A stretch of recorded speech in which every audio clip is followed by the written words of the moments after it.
All right, happy Saturday morning, everybody, and welcome into the Auburn pregame show brought to you by Medical Properties Trust. He's Matt Scalisi. I'm Simone Eli. Auburn, a good one today up in Pennsylvania, Happy Valley. Auburn taking a trip to Penn State, number 22 versus number 10, the SEC in the Big Ten, a non-conference matchup that we haven't seen in quite some time, and a huge challenge for Auburn in week 3 of the season, Matt. The Tigers going to take a test on the road, the first of the Brian Harsin era. Huge game here. As big a non-conference game, I think, as we've seen Auburn play in the regular season. I mean, it feels like in over a decade at this point. And there were some good ones under Malzahn, but this one just feels bigger. Like you said, early in the Harsin era, Auburn seems to be off to a really strong start. I think Penn State fans on their side are feeling resurgent because of how their team has played so far, but also because they're having this moment in the Big Ten where it looks like maybe the big dog on the block is having an off year. So this feels to Penn State fans like they have a big opportunity this year. And it all just sort of collides together into this game that suddenly feels like the stakes are very high. Yeah, so it seemed like a year ago, Penn State was kind of that on-the-brink team. Then, of course, Ohio State ends up being the team in the Big Ten in the end when it comes to going to the playoffs. But Penn State has kind of been the bridesmaid in the Big Ten for a minute. They're looking to kind of make that next jump. And even though Auburn hasn't been maybe the top caliber SEC program lately, this is a huge opportunity for both programs. Right now, there is no question that Auburn has a lot of confidence. They lead the country in points scored with 122 or something crazy over the last 2 games, the first 2 games at home. And I understand that it's against Akron and it's against Alabama State, but fans, the program, Bo Nix, the running backs, everyone in general surrounding Auburn is excited about what has kind of come to fruition offensively so far for the Tigers in the first 2 weeks of this season. As they should be. I think it's worth being excited about, and it is totally fair to point out that Auburn has played maybe the worst schedule of any Power 5 team in college football so far, but you set your expectations accordingly. When Auburn is playing teams like that, they should win easily and by a huge margin, and that's exactly what they've done so far. They don't look like they've struggled except in very isolated situations in these 2 games so far. And that's what they should look like. Mm-hmm. And I think I've heard from a lot of fans the last 2 weeks who've said, part of what feels different to us so far is those were the kind of games that sometimes Auburn didn't just come out and take care of business. They didn't come out and play clean and look like they were clearly the better team for 4 quarters. And we like seeing that. We like seeing Auburn play to their own standard rather than playing down to the competition. So I think our Auburn fans looking for reasons for optimism? For sure they are. I mean, you should be. It's the start of a new era. Mm-hmm. But I think that's something to hold on to going into this game. Now, in some ways, totally different season starts today for Auburn. Those 2 games were very much preseason competition.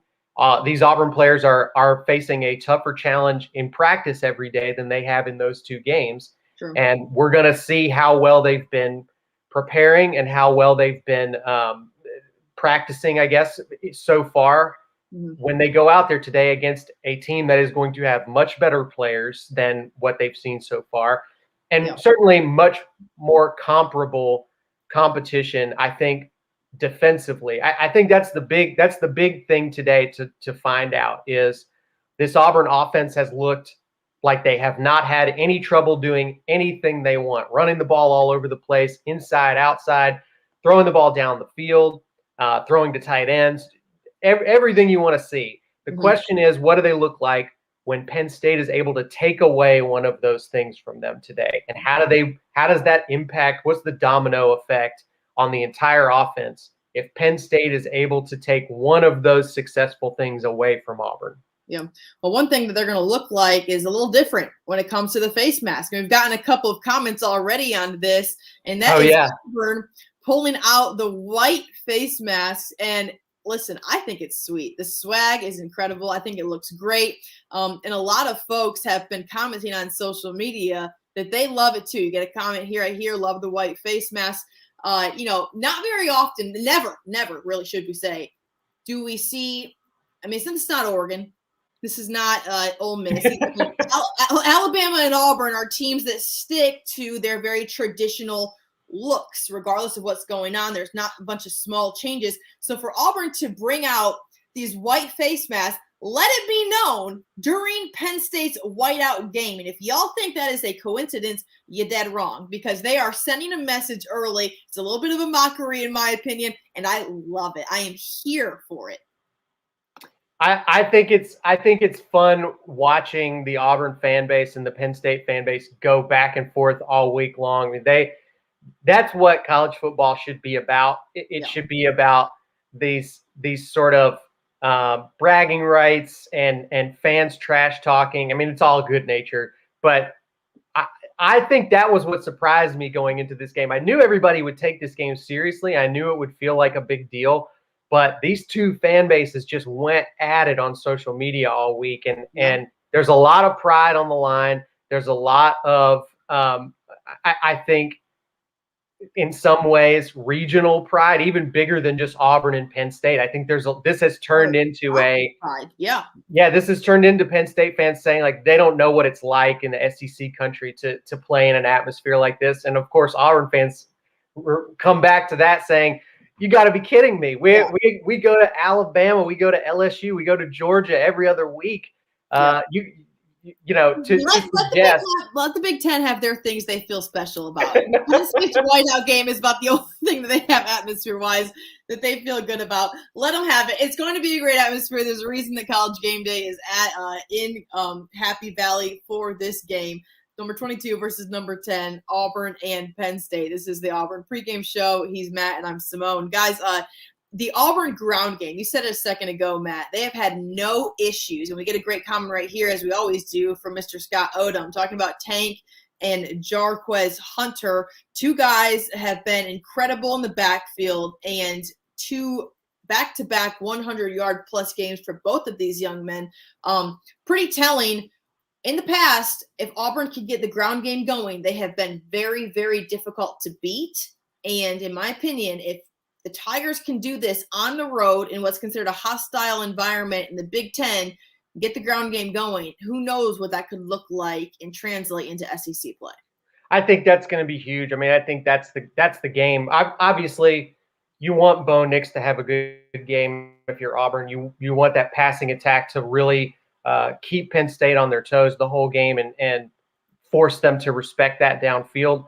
But I think it's very clear what the bread and butter of this Auburn team is going to have to be if they're going to win a lot of games this year, and it's going to have to be that ground game. They have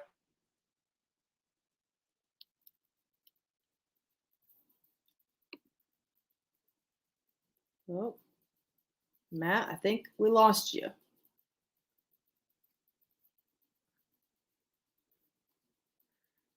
All right, guys, I think we lost Matt. If you can still hear me, let me know. Getting some great comments from Auburn Dad for Life. He says there was a very drunk Penn State fan that said they'll win 52-14. I told him y'all couldn't score 52 on Ball State. That's a very, very good point. We're going to wait to get Matt back. We're going to hear from Brian Harsin what he had to say about the atmosphere in Happy Valley. But this game, a 6:30 kickoff on ABC. Auburn and Penn State, number 22 versus number 10. We're waiting on getting Matt Scalisi back. But this is a whiteout game, guys. Penn State feeling really good about the atmosphere that they can bring at home. I think there was that's part of the huge reason why College Game Day is at Happy Valley for this game. 107,000 strong is what to expect at Beaver Stadium today. Auburn wearing the white face mask. That's going to be interesting to watch as well. We just talked quickly about the ground game when it comes to Tank Bigsby and Jarquez Hunter. Two 100-yard plus performances from both of these guys. Should be noted that Auburn has not won a top 10 road game since 2014. So it has been a minute. Matt is back with us. He's back. Hey, don't worry. I was holding down the fort. Nobody wanted to hear what you had to say. Simone kept the boat afloat while I was gone. Thank you, Simone. No biggie at all. We were talking briefly. Well, I was talking briefly with our people that are watching that Auburn hasn't won a top 10 road game since 2014. We're talking about these non-conference matchups. It feels like it's been a decade, but it's been a minute. So fans are starving for something like this. And when it comes to conference bragging rights and having the ability to say, oh, well, the SEC is bigger than the Big Ten or vice versa, this is just a huge opportunity for bragging rights for both programs, for both conferences. Absolutely. I do think there is a lot wrapped up in this game for the two fan bases. I have sensed that all week. I think that will the loser recover? Yes, they will. And I think it's important to remember that because, look, ultimately losing this game doesn't prevent either of these teams from accomplishing everything they want to do this year. Yeah. But there is a lot of pride on the table here, I think. And I think Auburn fans have seen their enthusiasm about this year's team start out modestly but promising. And I think over the last 2 weeks, it's just kind of started to skyrocket. Mm-hmm. And this will really determine how much optimism there is going forward for the rest of the year. I think we've gone from folks feeling like Auburn could have a pretty good season, a season where they won maybe 8 or 9 games realistically, to if Auburn wins this game today, I think average Auburn fan is going to start to say, who are we definitely going to lose to? Like, could we maybe have a shot to beat anybody that we play? Sure, no doubt. I'm reading a couple comments of people asking about Sean Shivers. Just looking quickly, I don't know the latest on this. It looks like just yesterday that he is not expected to travel today or to play, I should say, against Penn State. So that's impacting Auburn. Yeah, and Brian Harsin was vague about it this week. He didn't want to say one way or the other, but I think when you hear that in this situation, typically means he probably doesn't expect him to be back out there. Yeah. Again, hopefully this is a minor thing for Sean Shivers and not long-term. It doesn't sound like it's injury related. It sounds like it's more of an illness thing. So hopefully he will be back over this by the time they get back into the SEC play next week. Yeah, we only hear from Brian Harsin once a week, something I would love to change if I were in charge. Sure. You only hear from him on Mondays, and a lot of that is recapping the game before, which nobody cares about because it was Alabama State. So do we have that Brian Harsin soundbite, Matt, talking about the qualities of the team? So Brian Harsin was asked about what it takes to be a championship caliber team, what's going to take for Auburn to kind of take that next step. And here's what he had to say when it comes to the qualities of a team and what that looks like. Yeah, I think leadership is a big part, huge. I think that's got to be, if not the main factor, but one of them. I think teams that like to be coached, so coming off of 2 games that we've won, that they still want to be coached and they still want to have their notebooks out and listen and pay attention and write things down and even become better, a better student of the game and better at their preparation and better practice habits as the season goes on. All right, so I think that what he's been impressed with is that guys are coming right back to work. They're not getting complacent. They're not looking at those first 2 wins and thinking that they're better than anybody. They know that the challenge lies ahead, and it starts with this week. It's only going to get more difficult once SEC play begins, but he has been impressed from the sounds of it with guys kind of, showing back up, that blue-collar mentality, getting back to work, and not necessarily just lying down and saying, hey, we've scored 122 in 2 games. We're going to be good. I think there's something to be said for a team in the first year under a new head coach where things were a little bit disappointing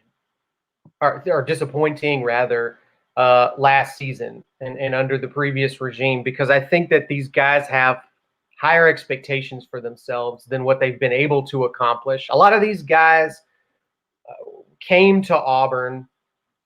Some of them have been here long enough to remember 2017. Some of them came in after the 2019 Iron Bowl and remember what that felt like. So they remember what it's like to be good enough to win at the highest level in college football and beat the best teams in college football. And they remember what it's like to have very high expectations as a program. But they also haven't reached that in the last couple of years. And I think that can kind of lead to a hungry mentality for a team.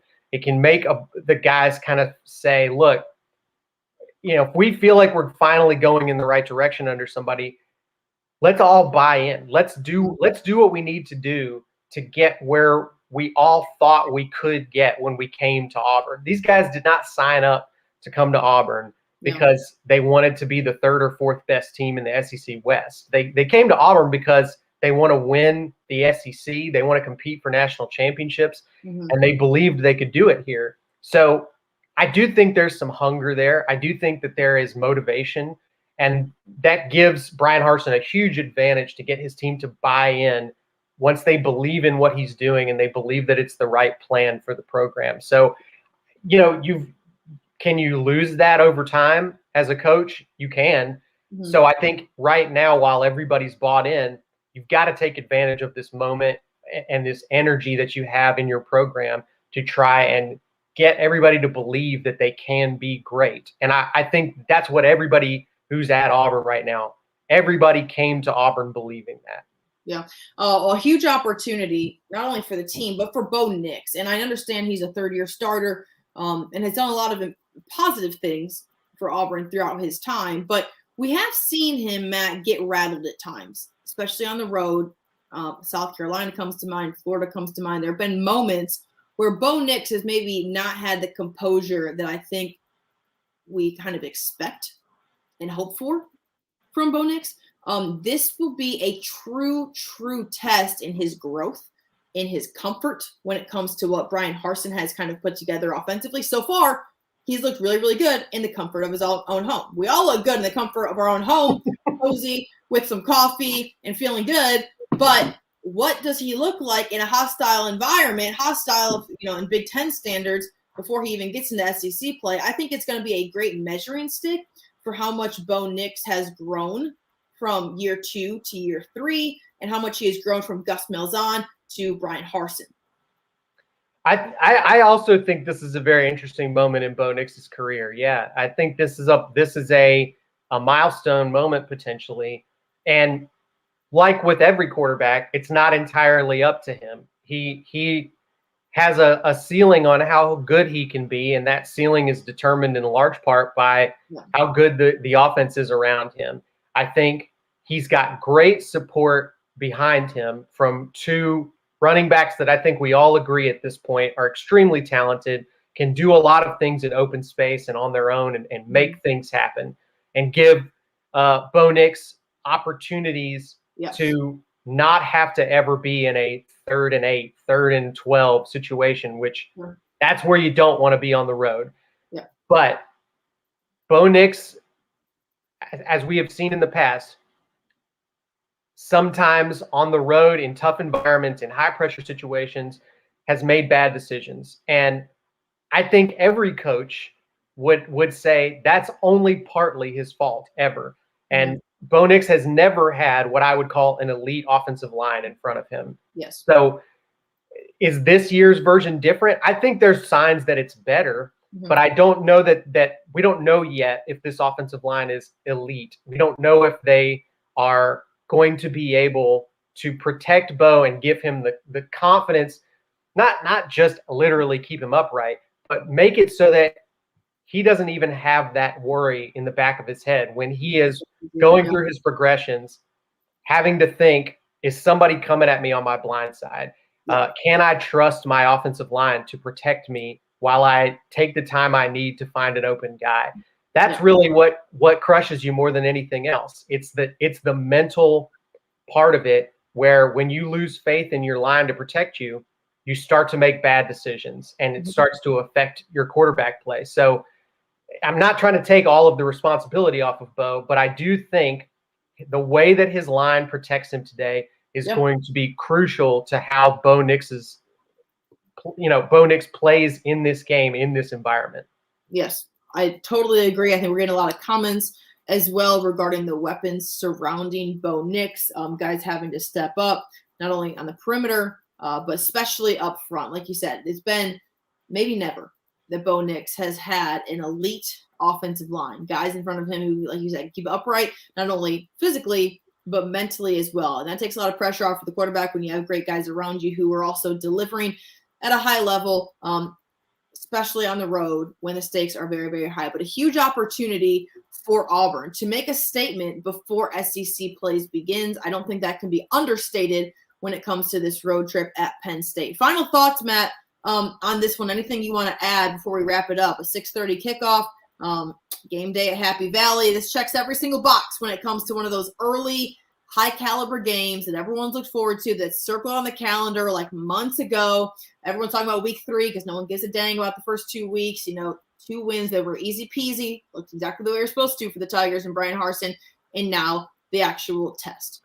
I don't know who's going to win this game, and that is very exciting to me. I genuinely, if you made me put money on this game, I would flip a coin. I don't know how this is going to turn out, but that, to me, as a fan of college football, is exciting. I'm going into this game with no preconceived notions that I know who's the better team and who's going to win this game. So I think that that's fun and that's exciting. I've seen a lot of comments, I just want to say, about last night's Louisville UCF game, because we know that a lot of Auburn fans are still keeping up with the X.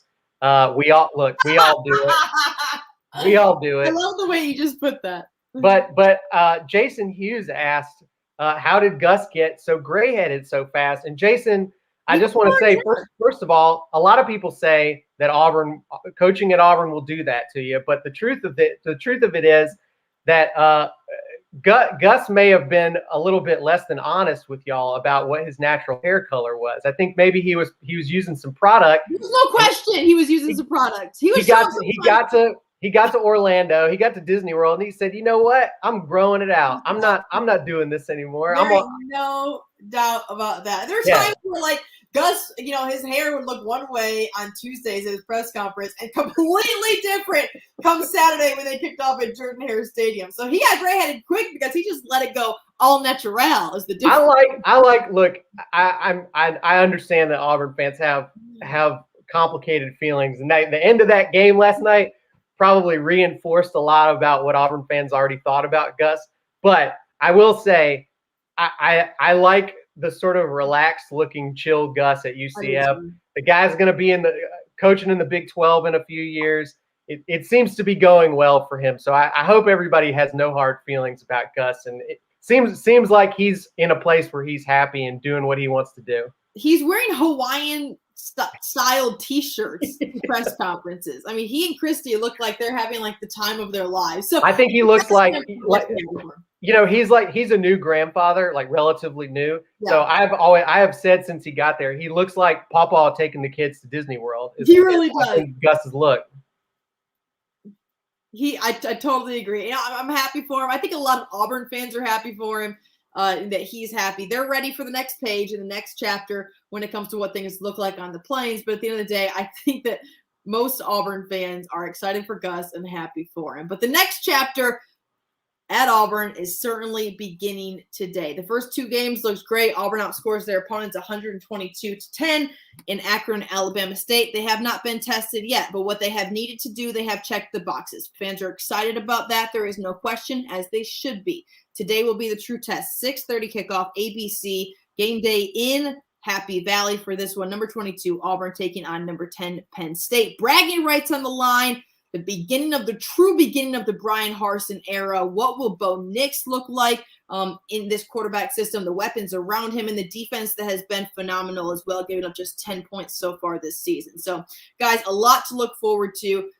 Matt and I will join you on a post-game show. It's going to be late tonight, probably like 9:30, 10 o'clock, potentially after a huge Auburn upset win. I would consider it an upset because it is on the road. I think so. It is forget the number 2 and number 22 versus number 10. I think it's an upset in that, well, one, Penn State is favored by 5, but in that it's on the road and considered a hostile environment, the whiteout, all the things, but a huge opportunity nonetheless, Matt, and I'm definitely looking forward to it. Yeah, I think it would change our expectations for the season for Auburn if they win this game. Yeah, so it's a very exciting game. Totally agree. All right, guys. Thanks so much for tuning in to the Auburn Pregame Show, brought to you by Medical Properties Trust. Matt and I will see you tonight. Enjoy your game day. Medical Properties Trust.